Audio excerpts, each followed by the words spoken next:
హనుమాన్ చాలీసా ఎలా పుట్టింది?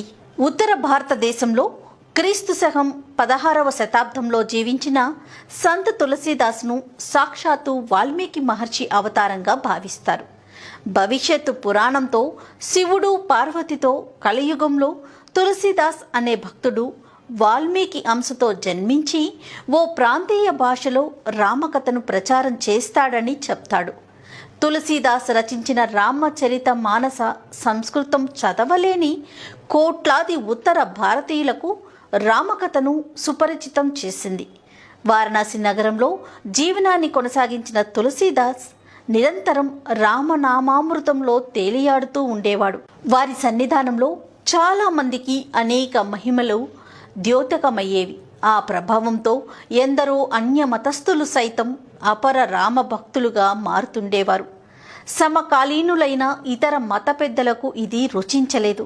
తులసీదాస్ మత మార్పులకు పాల్పడుతున్నాడని మొఘల్ చక్రవర్తి అక్బర్ పాదుషాకు తరచుగా ఫిర్యాదులు చేస్తుండేవారు. కానీ అక్బర్ అంతగా పట్టించుకోలేదు. ఇది ఇలా ఉండగా వారణాసిలో ఒక సదాచార సంపన్నుడైన గృహస్థు తన ఏకైక కుమారునికి ఒక చక్కని అమ్మాయితో వివాహం జరిపించాడు. వారిద్దరూ ఆనందంగా జీవనం సాగిస్తుండగా విధి వక్రీకరించి ఆ యువకుడు కన్ను మూశాడు. జరిగిన దారుణానికి తట్టుకోలేకపోయిన అతని భార్య హృదయ విదారకంగా విలపించసాగింది. చనిపోయిన యువకునికి అంత్యక్రియలు జరగకుండా అడ్డుపడుతూ రోధిస్తున్న ఆమెను బంధువులంతా బలవంతంగా పట్టుకొని ఉండగా శవయాత్ర సాగిపోతున్నది. శ్మశానానికి వెళ్లే మార్గం తులసీదాస్ ఆశ్రమం మీదుగానే సాగుతుంది.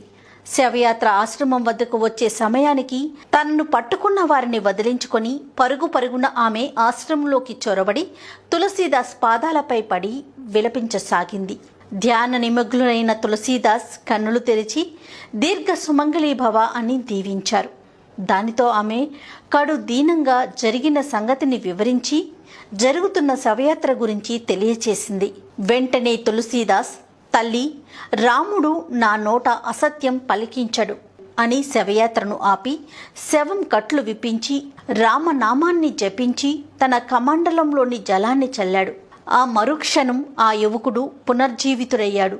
ఈ సంఘటనతో తులసీదాస్ మహిమలకు విశేషంగా ప్రచారం జరిగి రామ భక్తులుగా మారే వారి సంఖ్య నానాటికి ఎక్కువ కాసాగింది. ఇక ఉపేక్షించితే కుదరదని ఇతర మత పెద్దలంతా ఢిల్లీకి వెళ్లి పాదుషాకి స్వయంగా వివరించి తగిన చర్యను తీసుకోవాల్సిందిగా ఒత్తిడి తెచ్చారు. ఢిల్లీ పాదుషా తులసీదాస్ను విచారణకు పిలిపించాడు. విచారణ ఇలా సాగింది. పాదుషా: తులసీదాస్ జీ, మీరు రామనామం అన్నింటికన్నా గొప్పదని ప్రచారం చేస్తున్నారట అని అడిగారు. దానికి తులసీదాస్: అవును ప్రభు, ఈ సకల చరాచర జగత్తుకి శ్రీరాముడే ప్రభువు. రామనామ మహిమను వర్ణించటం ఎవరితరం అని చెప్పాడు. వెంటనే పాదుషా: అలాగా, రామనామంతో ఎటువంటి పనినైనా సాధించగలమని చెప్తున్నారు, నిజమేనా అని అన్నారు. దానికి తులసీదాస్: అవును ప్రభు, రామనామానికి మించింది మరొకటి లేదు. దానికి వెంటనే పాదుషా: సరే, మేమిప్పుడు ఒక శవాన్ని తెప్పిస్తాం, దానిని మీ రామనామం ద్వారా బ్రతికించండి, అప్పుడు మీరు చెప్పిందంతా నిజమని నమ్ముతాము అని అన్నారు. వెంటనే తులసీదాస్: క్షమించండి ప్రభు, ప్రతి జీవి జనన మరణాలు జగత్ప్రభువు ఇచ్ఛానుసారం జరుగుతాయి, మానవ మాతృలు మార్చలేరు అని చెప్పారు. వెంటనే పాదుషా: తులసీదాస్ జీ, మీ మాటల్ని నిలుపుకోలేక, మీ అబద్ధాలు నిరూపించుకోలేక ఇలాంటి మాటలు చెప్తున్నారు. మీరు చెప్పినవన్నీ అబద్ధాలని సభాముఖంగా అందరి ముందు ఒప్పుకోండి అన్నారు. దానికి తులసీదాస్: క్షమించండి, నేను చెప్పేది నిజం అన్నారు. పాదుషాకి పట్టరాని ఆగ్రహం వచ్చి, తులసి, నీకు ఆఖరి అవకాశం ఇస్తున్నాను, నీవు చెప్పి ప్రాణాలు దక్కించుకో, లేదా శవాన్ని బ్రతికించు అని తీవ్ర స్వరంతో ఆజ్ఞాపించాడు. అప్పుడు తులసీదాస్ కన్నులు మూసుకొని ధ్యాన నిమగ్నుడై శ్రీరామచంద్రుణ్ణి స్మరించి, ఈ విపత్కర పరిస్థితిని కల్పించిన నువ్వే పరిష్కరించుకోమని ప్రార్థించాడు. అది రాజా ధిక్కారంగా భావించిన పాదుషా తులసీదాసును బంధించమని ఆజ్ఞాపించాడు. అంతే, ఎక్కడి నుంచి వచ్చాయో వేలాది కోతులు సభలోకి ప్రవేశించి తులసీదాసును బంధింపవచ్చిన సైనికుల వద్దనున్న ఆయుధాలను లాక్కొని వారిపై గురిపెట్టి కదలకుండా చేశాయి. ఈ హఠాత్ సంఘటనతో అందరూ హడలిపోయి ఎక్కడి వారు అక్కడ స్టానువులైపోయారు. ఈ కలకలానికి కన్నులు విప్పిన తులసీదాస్కు సింహద్వారంపై హనుమంతుడు దర్శనమిచ్చాడు. వడలు పులికించిన తులసీదాస్ ఆసువుగా 40 దోహాలతో స్తోత్రం చేశాడు.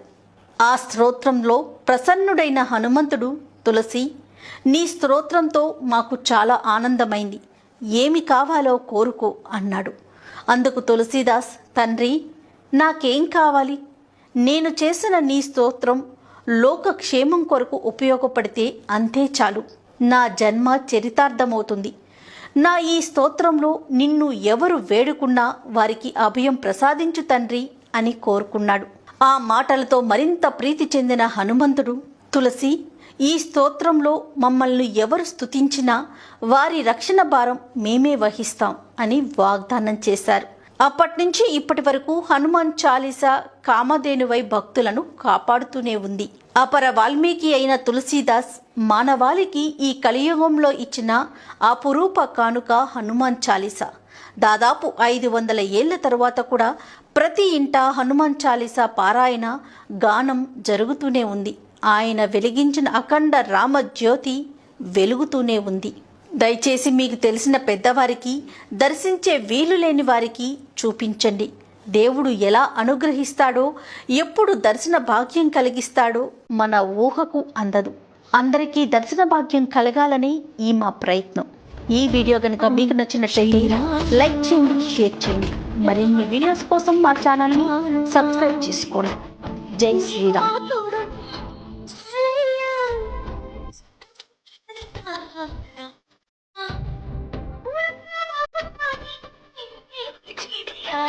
Ah.